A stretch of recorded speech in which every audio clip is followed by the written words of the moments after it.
Bonjour les amis et bienvenue sur cette nouvelle vidéo d'Objectif 2200. Aujourd'hui nous allons regarder la 7e partie de l'Open International d'Avoine qui m'a opposé à un joueur assez jeune et aussi assez fort, nommé Naël Marche ou Marché, je ne sais pas exactement, classé 2169 au moment où la partie a été disputée. La partie a débuté par D4, tout ce qu'il y a de plus classique, D5, symétrie, C4, gambit-dame. Et habituellement, je joue le gambit-dame refusé de type E6, suivi de cavalier F6, fou E7, ou bien du C5 pour jouer la tarache. Ici, j'ai décidé d'employer une arme un petit peu particulière parce que j'ai regardé le répertoire de mon adversaire et il a tendance à jouer la catalane. La catalane, pour ceux qui ne seraient pas familiers du nom, c'est la mise en place d'un fou en fianchetto avec un développement accéléré à l'aile roi suivi de petits rocs pour mieux taper au centre, notamment sur les cases blanches D5 et E4, tout en retardant éventuellement le développement du cavalier B1 en C3, en D2 ou en A3. Et je n'apprécie pas tellement affronter la catalane. Non pas que ce soit une mauvaise ouverture ou que je ne sais pas répondre à la catalane, c'est juste que je ne l'apprécie pas énormément. J'ai donc décidé d'opter pour une autre approche, C5. C'est un coup ambitieux et relativement nouveau dans le sens où il y a assez peu de théorie euh, et qui peut transposer dans une tarache ou une semi-tarache en fonction de la réponse des blancs. Cette ligne s'appelle la variante autrichienne du gambit-dame refusé. Il y a ici plusieurs idées. Je ne vais pas montrer toutes les idées parce que ça nécessiterait une vidéo entière, mais je pourrais quand même vous la proposer. Tout ce que j'espérais, c'est que mon adversaire joue du cavalier C3, qui est un coup assez commun, mais très clairement pas le meilleur. En effet, j'aurais fait pion prend D4, dame prend, cavalier C6, offrant volontairement le pion D5, auquel cas, en cas de prise, il y aurait fou E6 avec développement accéléré dans l'esprit d'un gambit, attaquant la dame, et derrière le pion C4. En cas de dame prend D8, échec, tour prend D8, prenant le contrôle de la colonne D totalement ouverte. Et comme vous pouvez le voir sur la barre d'évaluation sur le côté, c'est relativement égal. On navigue entre 0,0 et 0,1 parce que les blancs ont quand même un avantage matériel, mais celui-ci n'est pas conséquent. Il ne s'agit que d'un pion et encore celui-ci n'est pas protégé, il peut être récupéré très rapidement.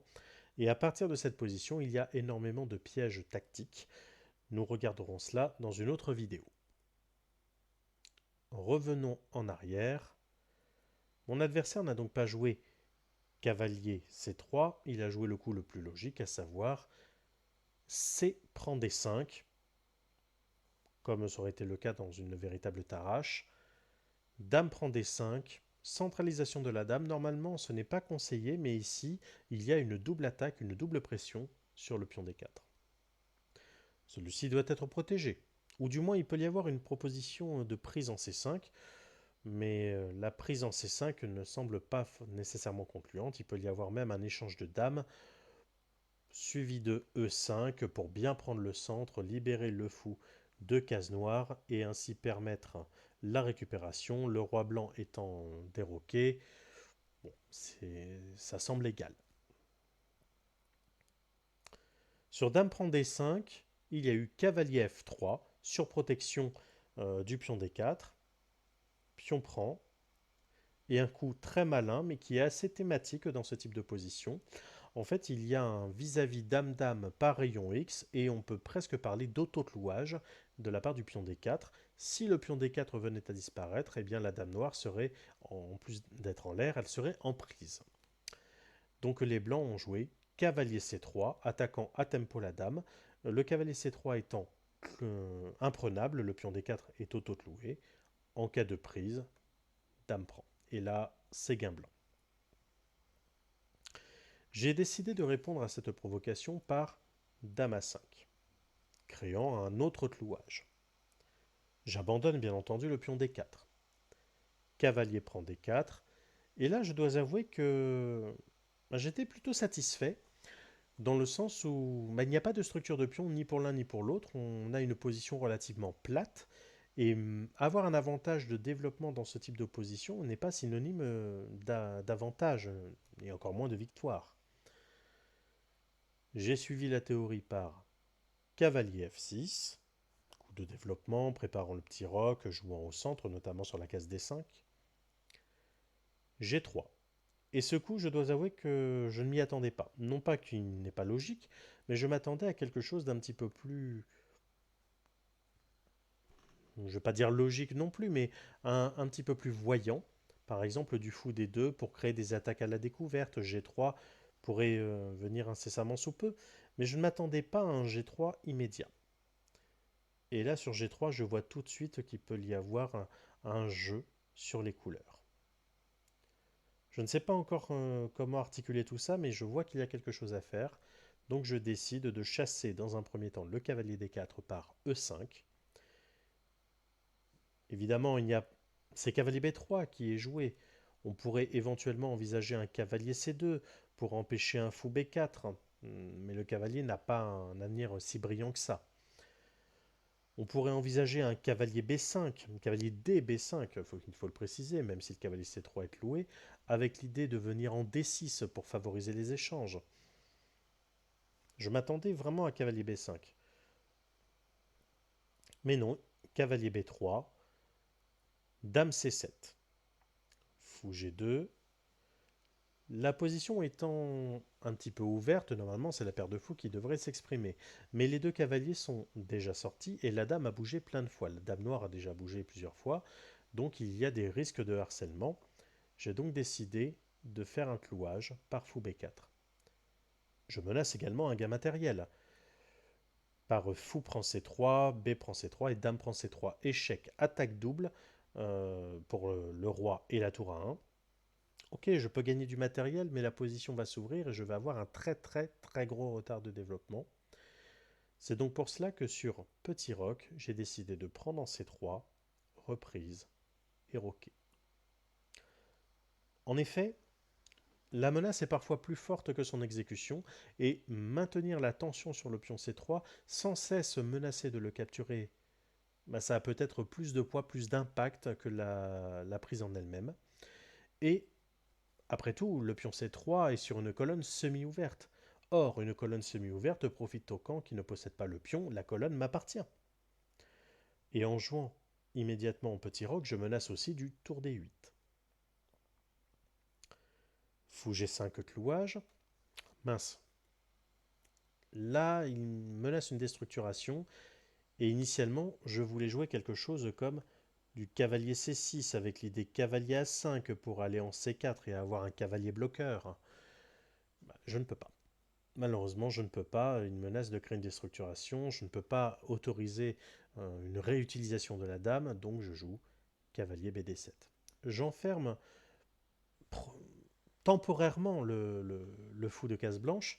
Je précise bien temporairement parce qu'il n'est pas mauvais à proprement parler. Dame C2, H6 chassant le fou, je m'attends à une prise, à un échange. Non, l'échange est refusé. Il vient en E3. Et c'est un coup assez malin en vérité parce qu'il contrôle la case C5, qui veut dire qu'en cas de mouvement du cavalier D7 en B6 par exemple, il peut y avoir un fou C5 tapant sur la tour et donc gagnant en tempo. Peut-être un cavalier C5 pour taper sur B7 ou alors se replier en D3, que sais-je. Et surtout, je n'ai plus la possibilité de jouer cavalier C5, à moins de jouer B6. Mais dans ce cas, je vais ouvrir la diagonale du fou en fianchetto et surtout donner ma tour. Donc il faudrait d'abord bouger la tour avec peut-être du tour B8. Ça ne va pas non plus. J'abandonne la défense du pion A7 que je peux ensuite compenser par l'enfermement du fou avec du B6. Mais ça ne me plaisait pas, ça semblait trop passif. J'ai donc décidé finalement d'autoriser fou C5 ou cavalier C5, en jouant cavalier B6, car je me suis dit, ça sert à rien de jouer de manière super tactique. Je peux placer un cavalier bloqueur, il serait idéal. Donc j'autorise fou C5. Fou C5 est joué, et apparemment, c'est une nouveauté théorique. J'ai joué tour E8 pour protéger la tour et sécuriser le pion. Alors effectivement, fou C5 est une nouveauté théorique. Apparemment, le coup le plus joué, ou du moins le coup référencé, ça serait du tour FD1, avec l'idée de prendre le contrôle de la seule colonne ouverte immédiatement. Et ça a été joué dans le cadre d'un Title Tuesday en 2019 en opposant Tashkov à Musovic, 2236 face à 2230. Vous pouvez regarder la partie dans les bases de données. Donc fou C5 a été joué, tour E8. Tour FD1, finalement on y vient à ce placement, mais avec un ordre de coups différent. Et cavalier C4. Là je dois avouer que j'étais très content de ma position. D'autant plus que c'était la première fois que je jouais cette ligne en compétition. Je l'avais déjà joué en entraînement, mais en compétition, c'est toujours différent. Et là, je me disais, ok, l'ouverture, elle est ok. Le milieu de jeu a l'air ok. J'ai une domination sur case blanche, j'ai une meilleure structure. Ok, je n'ai pas la paire de fous, mais si je rentre en finale, j'ai de très bonnes chances. Dame D3, attaquant le cavalier. Fou E6, protégeant le cavalier, plaçant la pièce derrière le pion, donc c'est toujours une bonne chose d'optimiser la prise d'espace. Je lie également les deux tours et je termine mon développement. Dame F3, et là je sens qu'il y a quelque chose qui ne va pas. Il y a quelque chose qui ne va pas du tout.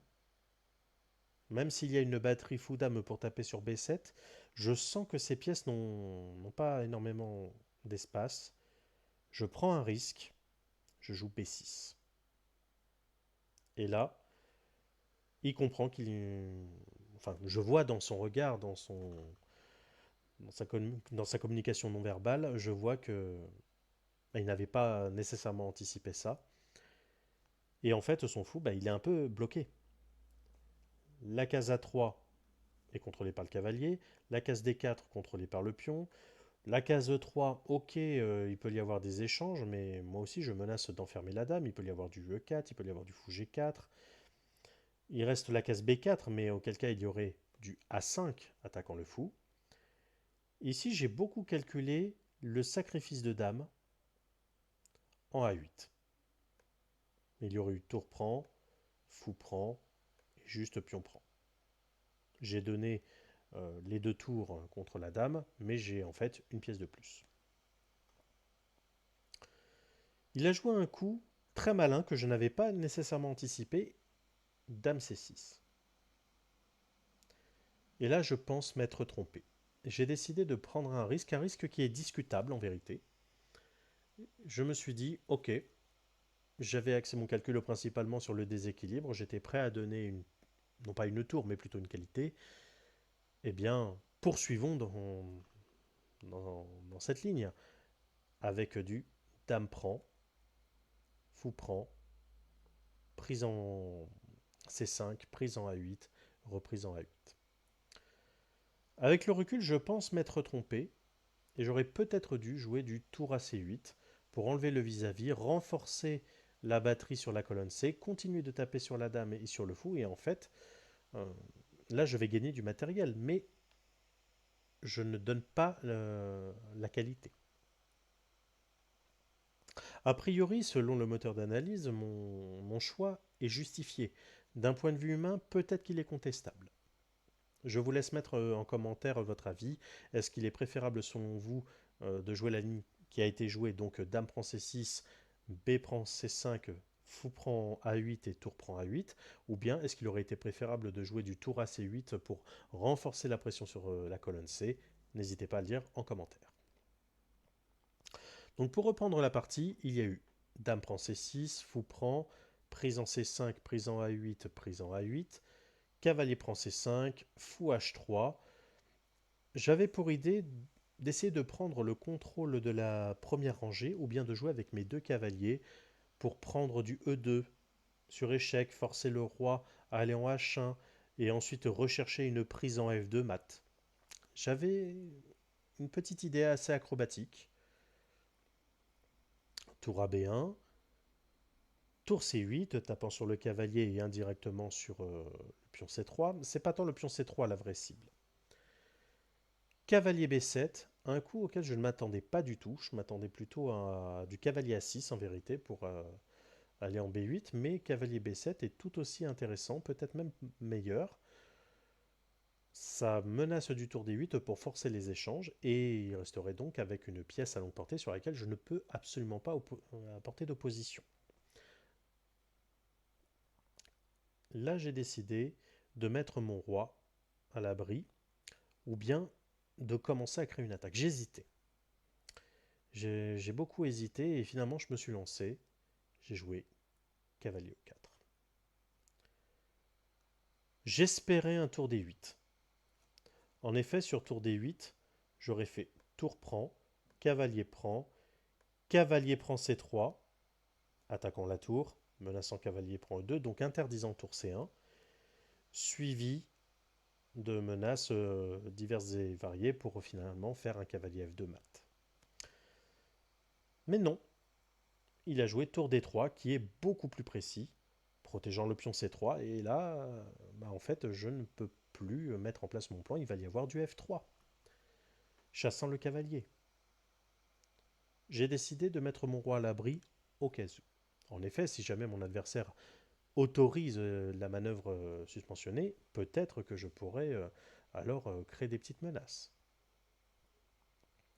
F3, cavalier G5, tour B4, et là je comprends qu'après E4,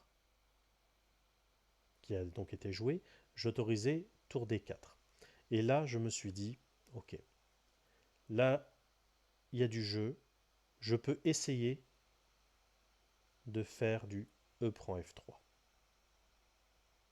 Je donne mon cavalier, mais à la limite, si c'est pas grave, j'ai une F prend E2, menaçant une promotion tour échec, mais surtout une promotion dame mat. Et en cas de roi F2, tour E8, renforçant l'idée de la promotion, interdisant tour E4 de par la tour, mais surtout la présence du cavalier.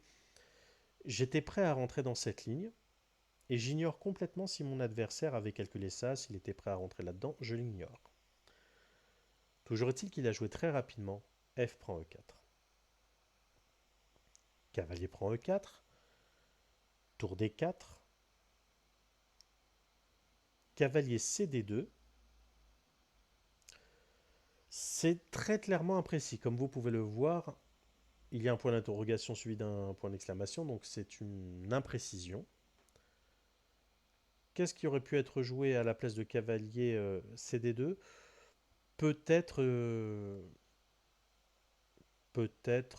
du tour E8 ou du tour C6 avec l'idée tour F8. Mais bon, il y a trop de pièces en l'air. Peut-être jouer du tour E8 avec l'idée tour E6. Mais pareil, ça laisse le cavalier en l'air.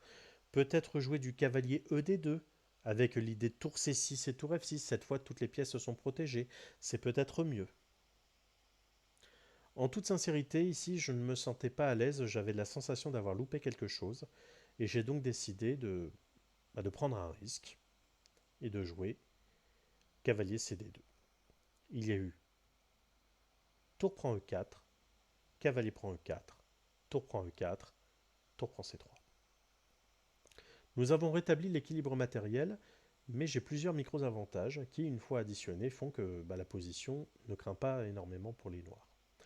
En effet, je possède le meilleur duo de pièces, à savoir tour fou qui représente les mouvements d'une dame, tandis que tour cavalier est un tout petit peu moins fort. Je possède 2 îlots de pion face à 3. Moins il y a d'îlots, meilleure est la position. Et surtout, le fou en H3 reste tout de même actif. Tour A4, tour C1 échec. Roi F2, tour H1 gagnant le pion H. Tour prend A7, tour prend H2. roi F3. Et là, je commence à baliser, je manque de temps, et je décide de pousser un pion, mais je n'ai peut-être pas poussé le bon, j'aurais dû pousser le pion H. J'ai poussé le pion F, donc F7 en F5, pour contrôler E4 et G4, menacer fou G4. E4, prise en E4, échec, roi prend. Et là, je sentais qu'il y avait quelque chose à faire, je voyais très bien les possibilités de clouage sur la 7e rangée avec peut-être du tour H2 en F2, suivi de tour F7 et fou G2 pour clouer et attaquer deux fois, pour attaquer deux fois le cavalier.